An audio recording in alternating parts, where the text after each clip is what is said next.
So I'm back for another week of football, and since Halloween is coming up shortly, I decided to sport my lovely Jack hat, one of my favorite movies of all times, Nightmare Before Christmas, so a little nod towards that there. I know it's been a little while since I've done one of these.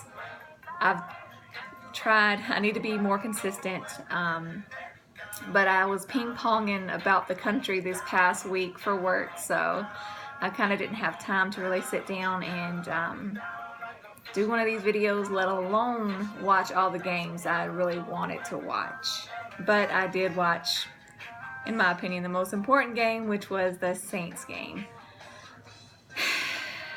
And I have a few bones to pick about that particular game.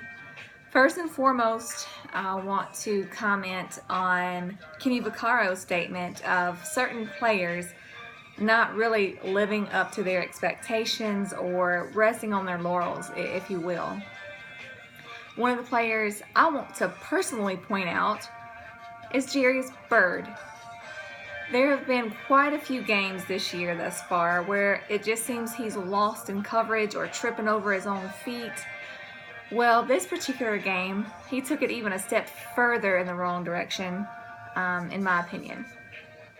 The most notable for me was the first running touchdown of the game from Ware.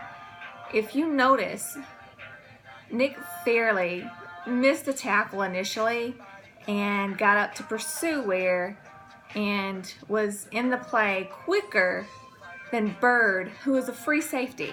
So if a free safety is not running towards the play as quickly as a defensive tackle, after the defensive tackle has already whiffed on the tackle to start with, that's a big red flag.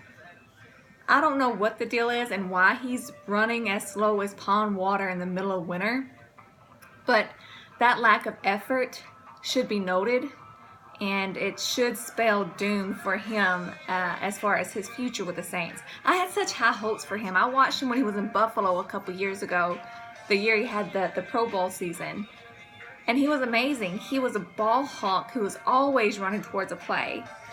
And now I don't know if it was because his knee surgery or back surgery or whatever, he's just not the same player he once was. And it's really disappointing because to me it just seems more and more a lack of effort versus a lack of skill. And it's kind of pathetic. Another thing I would like to mention is towards the end of the game, I just complimented Nick Fairley for his tenaciousness. However, on the third down play when he decided he wanted to body slam somebody, we would have had a lot more time left on the clock for Drew Brees to go down and at least score a tying field goal. But no, him and his emotions I guess his emotions got the best of him and he made a piss poor decision. But still, that pissed me off beyond. I know he was going through some stuff. He recently lost his mother, and I sympathize for him. However, if you're going to be a detriment to your team instead of instilling passion instead of really hyping them up for your efforts, then there's no reason to even play if you're going to play stupid. Just my opinion. Hate to say it like that, especially because I know how emotional losing a parent can be.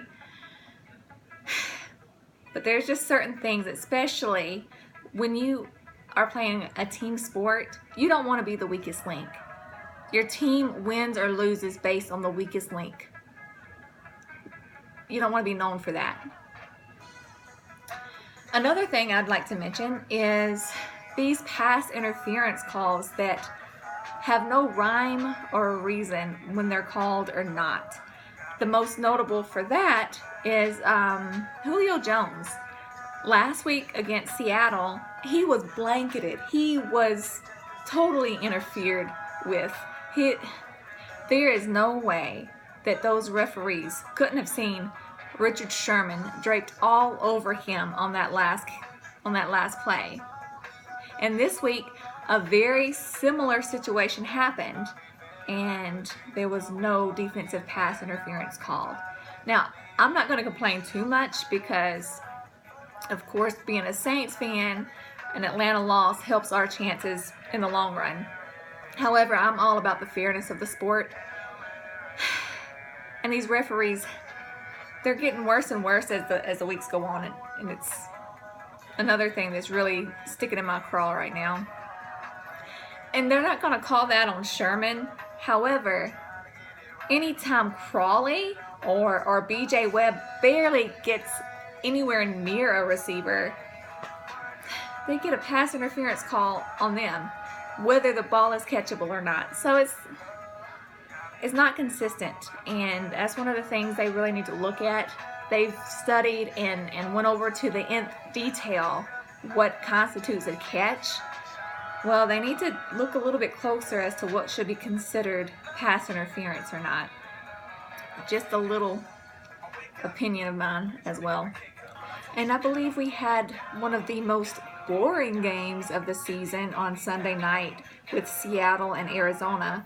Typically, you would think, yeah, a 6-6 game that ended in a tie must have been a defensive bloodbath, and it kind of really wasn't. It was more the offenses and the special teams not delivering. But hopefully Seattle will repeat that same performance this coming week, since they're on the Saints slate. So if we can get our offense humming right along and our defense steps up, hopefully we can get another W, another tick in the win column. We need it desperately. We do not want to drop another game. Hopefully we will be able to be a little bit closer to full staff, with hopefully Rankins being able to come back and Bro getting 1 week closer, and who knows with Ellerbe. He's hurt more than he is healthy. It's another disappointment. Well, that was my 2 cents for this week. I'm trying to keep it short and sweet. Hopefully I'll be able to get one of these done again next week. Fingers crossed. And once again, if you are paying attention to the background music, this is actually Precise Apollo and his new album, Ingenious. If you like these snippets that you're hearing, please go check him out on DatPiff. I don't know how long it's going to be available on there, so you might want to get on it as soon as possible. He's another artist that is kind of in the vague underground right now, but he is somebody who is up and coming and who has some really good music out there. So yeah, check him out, see if you like him, and I guess until next time.